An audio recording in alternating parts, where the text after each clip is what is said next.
مولاي صل وسلم دائما أبدا على حبيبك.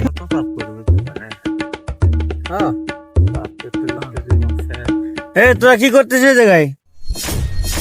গল্প করতেছি রে বসে বসে। এই সবাই চল। কই যামু? আচ্ছা দাওয়াত আছে। কাম আছে রে। কিসের দাওয়াত রে ভাই? চল আজকে শুক্রবার দিন, আজান দিছে, চল নামাজে যাবো। নামাজের দাওয়াত চল। ভালো কথাই তো কছে রে, অনেক পাপ তো করলাম, বসে বসে আড্ডা নামাই রে, আজকে শুক্রবার দিন। চল ঠিকই কিছু নামাজ পড়ে আসি। চল নামাজটা পড়ে আসি। আয় صل وسلم دائما أبدا على حبيبك.